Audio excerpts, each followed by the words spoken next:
অনুসন্ধানী আপনাকে যুক্ত করা হয়েছে। বলেন আপনি। হ্যাঁ, আসিফ স্যার, হ্যাঁ, আমার বলেন। শোনা যাচ্ছে?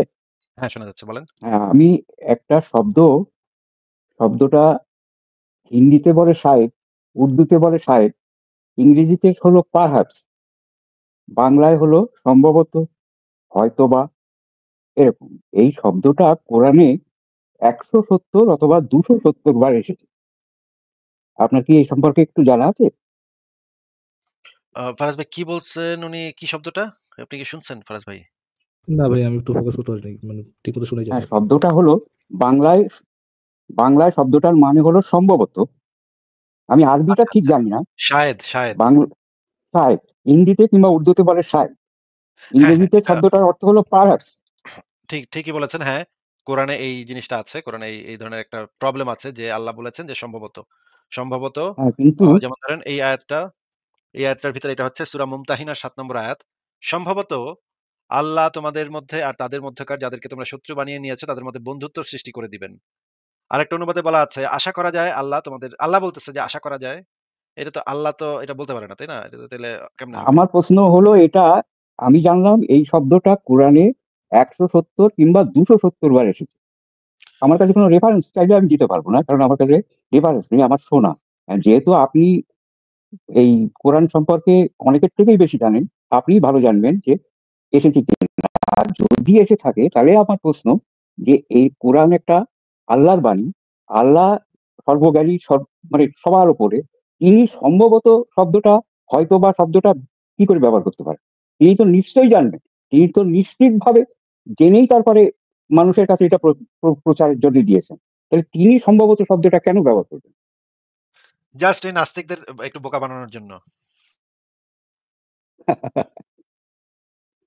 হ্যাঁ, আমি বাংলাদেশের একজন ফিলোসফার বাংলাদেশের একজন ফিলোসফার এটা উত্তর দিয়ে গিয়েছেন ভাই।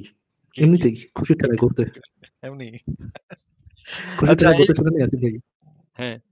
এই জিনিসটা আমরা অনেকবার আলোচনা করেছি যে কোরআনে এই সম্ভবত, আশা করা যায় এই শব্দগুলো আছে, অনেকবার আছে। কিন্তু এক্সাক্টলি কতবার আছে সেটা আমি কখনো গুনি নাই। তাহলে আপনি যেহেতু বললেন আমি এটা গুনে দেখব, আজকে রাতে দেখি গুনে দেখব। এটা দেখি অসংখ্য জায়গায় রয়েছে, অসংখ্য অসংখ্যবার। জায়গাতে আছে। হ্যাঁ, অসংখ্য জায়গাতে আছে। এক্সাক্টলি কতবার আছে সেটা আমি জানি না। কিন্তু আজকে রাতে আমি তাহলে একটা ট্রাই করে দেখব যে গোনা যায় কিনা। হ্যাঁ? তাহলে গুনে আমি একটা লিস্ট বানায় ফেলব নে। আচ্ছা, আমার আর দ্বিতীয় প্রশ্নটা করব। হ্যাঁ, হ্যাঁ, বলেন।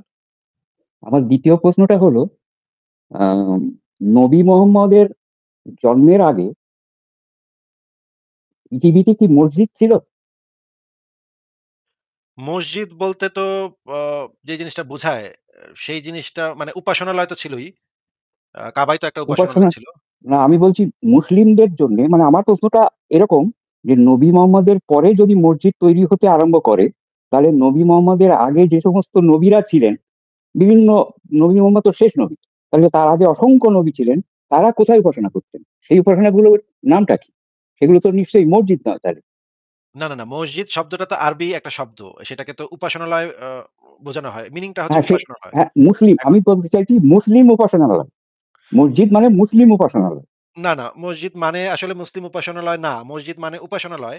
কিন্তু ইসলাম আচ্ছা। এই শব্দটাকে দখল করছে। অন্য শব্দের মতোই শব্দটাকে দখল করছে। যেমন আল্লাহ শব্দটার মতোই, আল্লাহ শব্দটাও কিন্তু মুসলমানদের শব্দ না। আল্লাহ কিন্তু ওই সময়ের কাফেররাও কিন্তু আল্লাহকে ডাকতো। ইহুদিরাও আল্লাহকে ডাকতো, খ্রিস্টানরাও আল্লাহকে ডাকতো। হ্যাঁ? আল্লাহটা শব্দটার মানে হচ্ছে আ প্রভু মানে এক ঈশ্বর, দ্যা গড। হ্যাঁ? আল ইলাহ। আচ্ছা। এখন এই যে শব্দটাকে ইসলাম আত্মীকরণ করছে আরকি, দখল করছে। হ্যাঁ? এখন এই মসজিদ আচ্ছা। শব্দটাকেও ইসলাম দখল করছে। কিন্তু মসজিদ শব্দটার অর্থটা হচ্ছে উপাসনালয়। মক্কাতে কাবাতে ৩৬০ টা মূর্তি ছিল। ওইটাও ছিল একটা মসজিদ, হ্যাঁ? কিন্তু এটা তো আচ্ছা। মানে টেকনিক্যালি মুসলমানদের মসজিদ হইতে পারে না। কারণ হচ্ছে গিয়ে ওইখানে তো মূর্তি ছিল। এবং আল আকসা ছিল ওই যে হ্যাঁ। ওই সময়ের দাবি করা হইতো যে আ নবী দাউদ এবং নবী সলোমন এই আল আকসা মসজিদ বানাইছে। কিন্তু এটা ছিল আসলে ইহুদিদের উপাসনালয়। এই ইহুদিদের একটা হ্যাঁ। উপাসনালয়কে মুসলমানরা আল আকসা মসজিদ হিসেবে সংজ্ঞায়িত করত এবং ওইদিকে ফিরে নামাজ পড়ত। এখন ওই আল আকসা মসজিদকে ফিরে নামাজ পড়তো। ওইটাকে তারা বলতো আল আকসা মসজিদ। কিন্তু এটা ছিল আসলে ইহুদিদের একটা উপাসনালয়। এখন হ্যাঁ। তার মানে হচ্ছে আরবি ভাষাতে এই উপাসনালয়টার আরবি অর্থটা হচ্ছে মসজিদ। এখন মুহাম্মদ এই শব্দটাকে পরবর্তীতে ইসলামের সাথে এমনভাবে মিলাইছে যে এখন আমরা শুনলেই মনে করি যে এটা মানেই বোধহয় মুসলমানদের উপাসনালয়। না, উপাসনালয়। জিনিসটা আসলে ঠিক না। এটা শব্দটার অর্থটা হচ্ছে উপাসনালয়। আচ্ছা, উনার লাইন বোধহয় কেটে গেছে। আবার আসে নাকি দেখি। আ ফারাজ ভাই, আমিও বুঝছিলাম ফারাজ ভাই এটাই যুক্ত করবেন আপনার। ঠিক আছে? হ্যাঁ ভাই, প্রাইভেট চ্যাটে মেসেজ দিয়েছেন তো অনেকগুলো, এইজন্য আরকি যুক্ত করলাম। আচ্ছা, গতকালের ডাক্তারের ব্যাপারে বলেন ভাই আপনি। আপনি তো কেটে গেল নাকি কি লাইন? মনে হয় ভাই? গতকালের কালো জিরা গবেটের ব্যাপারে নিয়ে আলোচনা আমি জানি এটা হারাম করছি, বাট আমার তো কিছু করার নাই। ওই ইসের তাগিদে, উপার্জনের তাগিদে। আপনারা কি বাধ্য করছেন এটা করতে? না, তারপরেও ফরাজ ভাই, আজকে আমি একটা দুর্দান্ত চিকিৎসা, এটা আগেও দেখাইছি কিন্তু আজকে আবার একটু ঘুরায় ফিরায় দেখাইতে হয় তো মাঝে, মাঝে। দুর্দান্ত একটা চিকিৎসা পদ্ধতি আপনাকে আমি দেখাবো ফরাজ ভাই। আপনি একটু দেখবেন এবং বলবেন যে চিকিৎসা পদ্ধতিটা কেমন। যেহেতু চিকিৎসা পদ্ধতির জিনিসটা চলেই আসছে সেহেতু আমরা এই জিনিসটা একটু আলোচনা করি। দেখেন, আপনাকে আমি একটা বদনজরের চিকিৎসা পদ্ধতি আপনাকে দেখাচ্ছি। সুনান ইবনে মাজাহ ৩৫০৯ নম্বর হাদিস, হ্যাঁ? এখানে দেখেন, এটা মানে এই হাদিসটা কিন্তু খুবই ইন্টারেস্টিং। দেখেন, আ হুনাইফ থেকে বর্ণিত, তিনি বলেন, আমের ইবনে রাবিয়া সাহল ইবনে হুনাইফের নিকট দিয়ে যাচ্ছিলেন। তিনি তখন গোসল করছিলেন। মানে এই যে হুনাইফ গোসল করতেছিল। আমের বলেন, আমি এমন খুবসুরত সুপুরুষ দেখিনি, এমনকি পর্দানসীন নারীকেও এরূপ সুন্দর দেখিনি যেমন আজ দেখলাম। মানে এটাও কিন্তু বেটা, ওটাও বেটা, হ্যাঁ? ২ বেটার ২ বেটার, এক বেটা আরেক বেটার পাশ দিয়ে যাচ্ছে এবং এক বেটারে গোসল করতে দেইখা আরেক বেটায় বলতেছে, হ্যাঁ? চিন্তা করেন, ঘটনাটা চিন্তা করেন। সে বলতেছে, "এমন সুন্দর পুরুষ, এত সুন্দর নারী কেউ তো আমি দেখি নাই।" অতঃপর কিছুক্ষণের মধ্যে সাহল বেহুশ হয়ে পড়ে গেলেন। তাকে ওই যে যেই লোকটা বলতেছিল এই কথা, সেই লোকটা বেহুশ হয়ে পড়ে গেছে। তাকে নবী সাল্লাল্লাহু আলাইহি ওয়াসাল্লামের নিকট নিয়ে যাওয়া হলো এবং তাকে বলা হলো, ধরাশায়ী সাহলকে রক্ষা করুন। তিনি জিজ্ঞেস করলেন, তোমরা কাকে অভিযুক্ত করছো? তারা বলল, আমের ইবনে রাবিয়াকে। ও না, এই যে যেই বেটা গোসল করতেছিল সেই বেটা বেহুশ হয়ে গেছে। আর ওই যে, যে বেটা দেখাই মানে প্রশংসা করছিল তারে অভিযোগ করল যে ওই বেটা চোখ দিছে এইজন্য বদনজর লাগছে এর। তিনি বললেন, তোমাদের কেউ বদনজর লাগিয়ে তার ভাইকে কেন হত্যা করতে চায়? তোমাদের কেউ তার ভাইয়ের মনোমুগ্ধকর কিছু দেখলে যেন তার জন্য বরকতের দোয়া করে। অতঃপর তিনি পানি নিয়ে ডাকলেন। অতঃপর আমেরকে অজু করতে নির্দেশ দিলেন। তিনি এই যে, যে বেটা ওই আমের, সুন্দর বেটা আমের, হ্যাঁ? না, সুন্দর বেটা না। যে বেটা এই কথা মন্তব্যটা করছে যে এই মেয়ে ছিল সাহল অনেক সুন্দর। এই যে চোখ দিছে আরকি, সেই লোককে উজু করতে নির্দেশ দিলেন। তিনি তার মুখমণ্ডল ২ কি হাত দিছে কনুই আসিফ ভাই? পর্যন্ত, হুম? কি দিছে? উজু করতে মানে যে মন্তব্য করছে এত সুন্দর পুরুষ কখনো সে দেখে নাই। ও আচ্ছা, আপনি চোখ না কি বললেন, আমি কি কনফিউজড হয়ে গেছিলাম আরকি। তো কি ভাবছেন কে জানে। ঠিক আছে, এই যে এই আমেরকে অজু করতে নির্দেশ দিলেন। তিনি তার মুখমণ্ডল ২ হাত কনুই পর্যন্ত, ২ পা গোছা পর্যন্ত এবং লজ্জাস্থান ধৌত করলেন।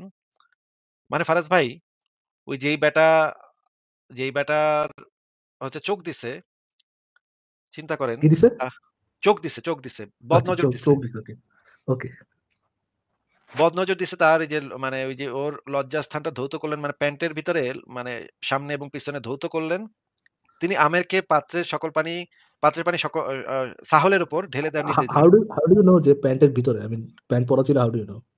জামা পরা ছিল, মানে এই যে ওই আরেকটা ওকে, হাদিসে বলা আছে ওই যে আচ্ছা, আচ্ছা। লজ্জাস্থান। আচ্ছা। লজ্জাস্থান সামনে এবং পিছনে, মানে লজ্জাস্থানের সামনেরটাও পিছনেরটাও এই ২ টাই লজ্জাস্থান ধৌত করে সেই পানিটা দিয়ে ওই সাহলের উপর ঢেলে দেওয়ার, এইখানে ভুল বানান লিখছে, সাহলের উপর ঢেলে দেওয়ার নির্দেশ দিলেন। তিনি সাহলকে পেছন থেকে পানি ঢেলে দেওয়ার জন্য আমেরকে নির্দেশ দেন। এখন আমরা মুয়াত্তা মালিকের হাদিসটা পড়ি। এই যে দেখেন একই ঘটনা। এই যে দেখেন, লুঙ্গির নিচে আবৃত দেহাংশ ধৌত করিয়া ওই পানি একটি বর্তনে জমা করিল। সেই পানি সাহলের দেহে ঢালিয়া দেওয়া হইল। মানে ওই পানি দিয়ে মানে ধোয়াইলো। ঠিক আছে? Can I say something Asif ভাই? বলেন। Morning to you. Why are you gay? Who says I'm gay? You are gay.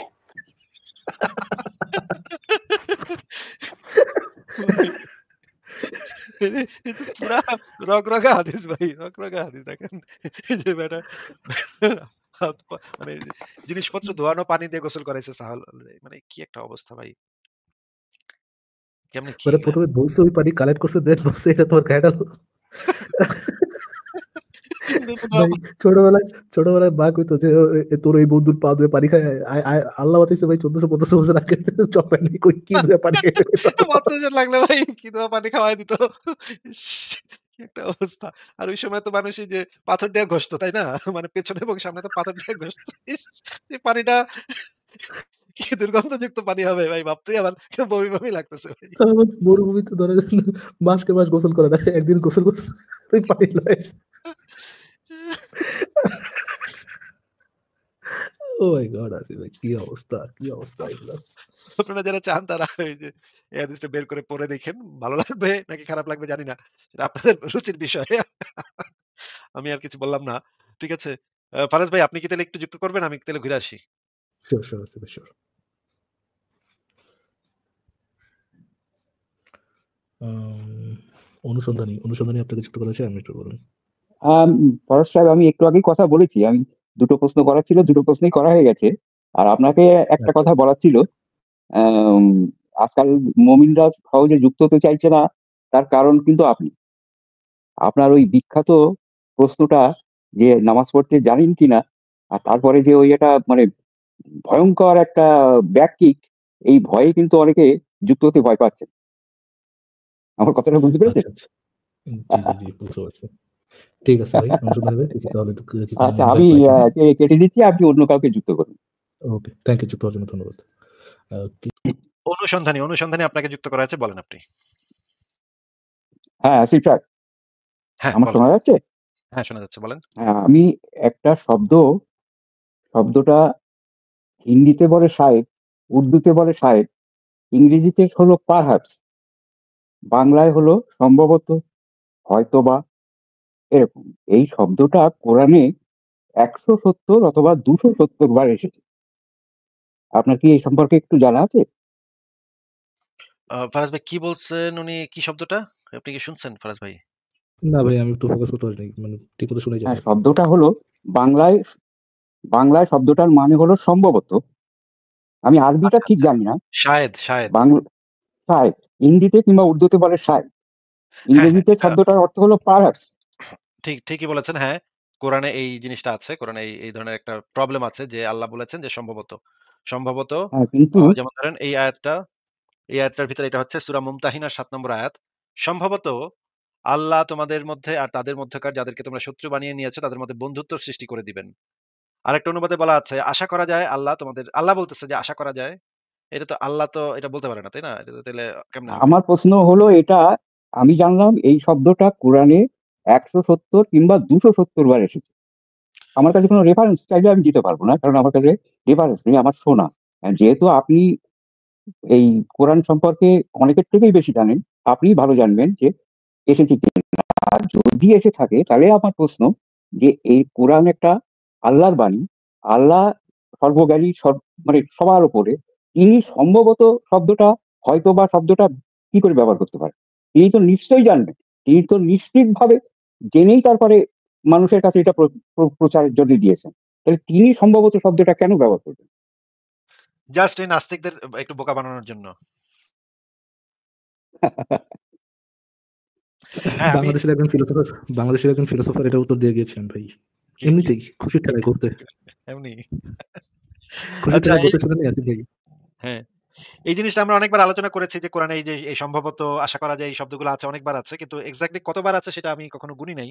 তাহলে আপনি যেহেতু বললেন আমি এটা গুনে দেখব, আজকে রাতে দেখি গুনে দেখব। এটা দেখি অসংখ্য অসংখ্য জায়গায় রয়েছে, অসংখ্য অসংখ্য বার। জায়গাতে আছে। হ্যাঁ, অসংখ্য জায়গাতে আছে। এক্সাক্টলি কতবার আছে সেটা আমি জানি না। কিন্তু আজকে রাতে আমি তাহলে একটা ট্রাই করে দেখব যে গোনা যায় কিনা। হ্যাঁ? তাহলে গুনে আমি একটা লিস্ট বানায় ফেলব নে। আচ্ছা, আমার আর দ্বিতীয় প্রশ্নটা করব। হ্যাঁ, হ্যাঁ বলেন। আমার দ্বিতীয় প্রশ্নটা হলো, আহ, নবী মোহাম্মদের জন্মের আগে পৃথিবীতে কি মসজিদ ছিল? মসজিদ বলতে তো আ যে জিনিসটা বুঝায় সেই জিনিসটা মানে উপাসনালয় তো ছিলই। কাবাই তো একটা উপাসনা? উপাসনালয় ছিল। না, আমি বলছি মুসলিমদের জন্য, মানে আমার প্রশ্নটা এরকম, যে নবী মোহাম্মদের পরে যদি মসজিদ তৈরি হতে আরম্ভ করে, তাহলে নবী মোহাম্মদের আগে যে সমস্ত নবীরা ছিলেন, বিভিন্ন, নবী মোহাম্মদ তো শেষ নবী, তাহলে তার আগে অসংখ্য নবী ছিলেন, তারা কোথায় উপাসনা করতেন? সেই উপাসনাগুলোর নামটা কি? সেগুলো তো নিশ্চয়ই মসজিদ নয় তাহলে। না। মসজিদ শব্দটা তো আরবি একটা শব্দ। সেটাকে তো উপাসনালয় বোঝানো হয়। মিনিংটা হচ্ছে হ্যাঁ, উপাসনালয়। হ্যাঁ, মুসলিম, এখন আমি বলতে চাইছি মুসলিম উপাসনালয়। মসজিদ মানে মুসলিম উপাসনালয়। না, মসজিদ মানে আসলে মুসলিম উপাসনালয় না। মসজিদ মানে উপাসনালয়। কিন্তু ইসলাম আচ্ছা, এই শব্দটাকে দখল করছে। অন্য শব্দের মতোই শব্দটাকে দখল করছে। যেমন আল্লাহ শব্দটার মতোই, আল্লাহ শব্দটাও কিন্তু মুসলমানদের শব্দ না। আল্লাহ কিন্তু ওই সময়ের কাফেররাও কিন্তু আল্লাহকে ডাকতো। ইহুদিরাও আল্লাহকে ডাকতো, খ্রিস্টানরাও আল্লাহকে ডাকতো। হ্যাঁ? আল্লাহটা শব্দটার মানে হচ্ছে আ প্রভু মানে এক ঈশ্বর, দ্যা গড। হ্যাঁ? আল ইলাহ। আচ্ছা, এখন এই যে শব্দটাকে ইসলাম আত্মীকরণ করছে আরকি, দখল করছে। হ্যাঁ? এখন এই মসজিদ আচ্ছা, শব্দটাকেও ইসলাম দখল করছে। কিন্তু মসজিদ শব্দটার অর্থটা হচ্ছে উপাসনালয়। মক্কাতে কাবাতে ৩৬০ টা মূর্তি ছিল। ওইটাও ছিল একটা মসজিদ, হ্যাঁ? কিন্তু এটা তো আচ্ছা। মানে টেকনিক্যালি মুসলমানদের মসজিদ হইতে পারে না। কারণ হচ্ছে গিয়ে ওইখানে তো মূর্তি ছিল। এবং আল আকসা ছিল ওই যে হ্যাঁ, ওই সময়ের দাবি করা হইতো যে আ নবী দাউদ এবং নবী সলোমন এই আল আকসা মসজিদ বানাইছে। কিন্তু এটা ছিল আসলে ইহুদিদের উপাসনালয়। এই ইহুদিদের একটা হ্যাঁ, উপাসনালয়কে মুসলমানরা আল আকসা মসজিদ হিসেবে সংজ্ঞায়িত করত এবং ওইদিকে ফিরে নামাজ পড়ত। এখন ওই আল আকসা মসজিদকে ফিরে নামাজ পড়ত। ওইটাকে তারা বলতো আল আকসা মসজিদ। কিন্তু এটা ছিল আসলে ইহুদিদের একটা উপাসনালয়। এখন হ্যাঁ। তার মানে হচ্ছে আরবি ভাষাতে এই উপাসনালয়টার আরবি অর্থটা হচ্ছে মসজিদ। এখন মুহাম্মদ এই শব্দটাকে পরবর্তীতে ইসলামের সাথে এমনভাবে মিলাইছে যে এখন আমরা শুনলেই মনে করি যে এটা মানেই বোধহয় মুসলমানদের উপাসনালয়। না, উপাসনালয়। জিনিসটা আসলে ঠিক না। এটা শব্দটার অর্থটা হচ্ছে উপাসনালয়। আচ্ছা ওনার লাইন বোধহয় কেটে গেছে। আবার আসে নাকি দেখি। আ ফারাজ ভাই আমিও বুঝছিলাম ফারাজ ভাই এটাই যুক্ত করবেন। আপনার ঠিক আছে। হ্যাঁ ভাই, প্রাইভেট চ্যাটে মেসেজ দিয়েছেন তো অনেকগুলো, এই জন্য আর কি যুক্ত করলাম। আচ্ছা গতকালের ডাক্তারের ব্যাপারে বলেন ভাই আপনি। আপনার তো কেটে গেল নাকি কি লাইন? মনে হয় ভাই? গতকালের কালো জিরা গবেটের ব্যাপারে আলোচনা আমি জানি এটা খারাপ করছি, বাট আমার তো কিছু করার নাই। ওই ইসের তাগিদে, উপার্জনের তাগিদে। আপনারা কি বাধ্য করছেন এটা করতে? না, তারপরেও ফরাজ ভাই আজকে আমি একটা দুর্দান্ত চিকিৎসা এটা আগেও দেখাইছি কিন্তু আজকে আবার একটু ঘুরায় ফিরায় দেখাইতে হয় তো মাঝে, মাঝে। দুর্দান্ত একটা চিকিৎসা পদ্ধতি আপনাকে আমি দেখাবো ফারাজ ভাই। আপনি একটু দেখবেন এবং বলবেন যে চিকিৎসা পদ্ধতিটা কেমন। যেহেতু চিকিৎসা পদ্ধতি জিনিসটা চলেই আসছে সেহেতু আমরা এই জিনিসটা একটু আলোচনা করি। দেখেন, আপনাকে আমি একটা বদনজরের চিকিৎসা পদ্ধতি আপনাকে দেখাচ্ছি। সুনান ইবনে মাজাহ ৩৫০৯ নম্বর হাদিস, হ্যাঁ? এখানে দেখেন, এটা মানে হাদিসটা কিন্তু খুবই ইন্টারেস্টিং। দেখেন, আ হুনাইফ থেকে বর্ণিত তিনি বলেন, আমের ইবনে রাবিয়া সাহল ইবনে হুনাইফের নিকট দিয়ে যাচ্ছিলেন। তিনি তখন গোসল করছিলেন। মানে এই যে হুনাইফ গোসল করতেছিল। আমের বলেন, আমি এমন খুবসুরত সুপুরুষ দেখিনি, এমনকি পর্দানসীন নারীকেও এরূপ সুন্দর দেখিনি যেমন আজ দেখলাম। মানে এটা কিন্তু বেটা, ওটাও বেটা, হ্যাঁ? ২ বেটার ২ বেটার এক বেটা আরেক বেটার পাশ দিয়ে যাচ্ছে এবং এক বেটারে গোসল করতে দেইখা আরেক বেটায় বলতেছে, হ্যাঁ? চিন্তা করেন, ঘটনাটা চিন্তা করেন। সে বলতেছে, "এমন সুন্দর পুরুষ, এত সুন্দর নারী কেউ তো আমি দেখি নাই।" অতঃপর কিছুক্ষণের মধ্যে সাহল বেহুশ হয়ে পড়ে গেলেন। তাকে ওই যে যেই লোকটা বলতেছিল এই কথা সেই লোকটা বেহুশ হয়ে পড়ে গেছে। তাকে নবী সাল্লাল্লাহু আলাইহি সাল্লামের নিকট নিয়ে যাওয়া হলো এবং তাকে বলা হলো ধরাশায়ী সাহলকে রক্ষা করুন। তিনি জিজ্ঞেস করলেন, "তোমরা কাকে অভিযুক্ত করছো?" তারা বলল, "আমের ইবনে রাবিয়াকে।" ও না, এই যে যেই বেটা গোসল করতেছিল সেই বেটা বেহুশ হয়ে গেছে। আর ওই যে, যে বেটা দেখাই মানে প্রশংসা করছিল তারে অভিযোগ করল যে ওই বেটা চোখ দিছে এইজন্য বদনজর লাগছে এর। তিনি বললেন, "তোমাদের কেউ বদনজর লাগিয়ে তার ভাইকে কেন হত্যা করতে চায়? তোমাদের কেউ তার ভাইয়ের মনোমুগ্ধকর কিছু দেখলে যেন তার জন্য বরকতের দোয়া করে।" অতঃপর তিনি পানি নিয়ে ডাকলেন। অতঃপর আমেরকে অজু করতে নির্দেশ দিলেন।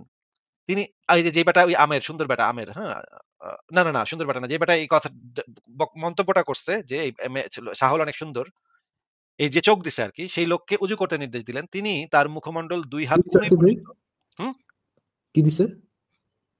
উজু করতে মানে ওই যে মন্তব্য করছে এত সুন্দর পুরুষ কখনো সে দেখে নাই। ও আচ্ছা, আপনি চোখ না কি বললেন, আমি কি কনফিউজড হয়ে গেছিলাম আরকি। তো কি ভাবছেন কে জানে। ঠিক আছে, এই যে এই আমেরকে অজু করতে অজু করতে নির্দেশ দিলেন। তিনি তার মুখমণ্ডল ২ হাত কনুই পর্যন্ত, ২ পা গোছা পর্যন্ত এবং লজ্জাস্থান ধৌত করলেন। মানে ফারাজ ভাই, ওই যেই বেটার হচ্ছে চোখ দিছে, চিন্তা করেন, কি দিছে? আহ চোখ দিছে, আচ্ছা, বদনজর চোখ দিছে। চোখ দিছে। ওকে, ওকে। বদনজর দিছে তার এই যে মানে ওই যে ওর লজ্জাস্থানটা ধৌত করলেন মানে প্যান্টের ভিতরে মানে সামনে এবং পিছনে ধৌত করলেন। তিনি আমেরকে পাত্রের পানি আ সাহলের উপর ঢেলে দেওয়ার নির্দেশ দিলেন। হাউ ডু ইউ নো যে প্যান্টের ভিতরে? আই মিন, প্যান্ট পরা ছিল, হাউ ডু ইউ নো? জামা পরা ছিল মানে এই যে ওই আরেকটা ওকে, হাদিসে বলা আছে ওই যে আচ্ছা, আচ্ছা। লজ্জাস্থান। লজ্জাস্থান সামনে এবং পিছনে মানে লজ্জাস্থানের সামনেরটাও পিছনেরটাও এই ২ টাই লজ্জাস্থান ধৌত করে সেই পানিটা দিয়ে ওই সাহলের উপর ঢেলে দেওয়ার এইখানে ভুল বানান লিখছে সাহলের উপর ঢেলে দেওয়ার নির্দেশ দিলেন। তিনি সাহলকে পেছন থেকে পানি ঢেলে দেওয়ার জন্য আমেরকে নির্দেশ দেন। এখন আমরা মুয়াত্তা মালিকের হাদিসটা পড়ি। এই যে দেখেন একই ঘটনা। এই যে দেখেন লুঙ্গির নিচে আবৃত দেহাংশ ধৌত করিয়া ওই পানি একটি বর্তনে জমা করিল। সেই পানি সাহলের দেহে ঢালিয়া দেওয়া হইল। মানে ওই পানি দিয়ে মানে ধোয়াইলো। ঠিক আছে? Can I say something Asif ভাই? বলেন। Morning to you. Why are you gay? Who says I'm gay? You are gay.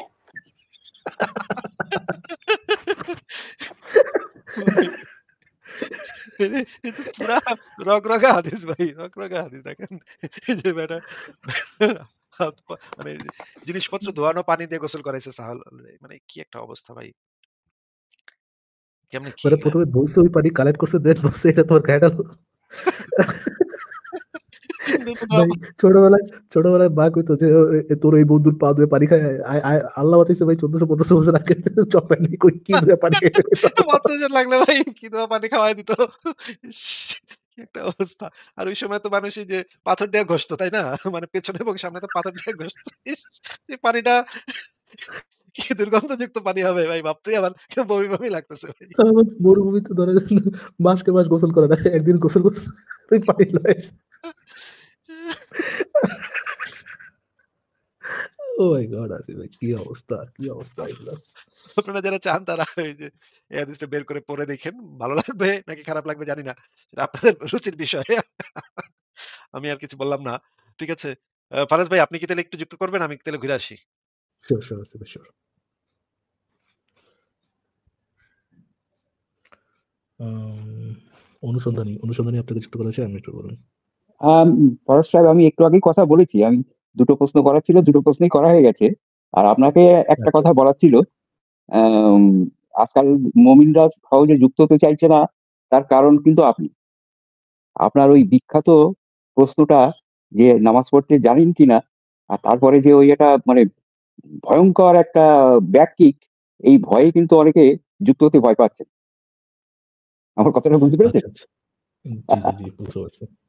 ঠিক আছে ভাই, অনুসন্ধানী ভাই, ঠিক আছে, তাহলে তো কি কোনো আচ্ছা, আমি উপায় পাই কিনা? কেটে দিচ্ছি, আপনি অন্য কাউকে যুক্ত করুন। ওকে, থ্যাংক ইউ, যুক্ত হওয়ার জন্য ধন্যবাদ।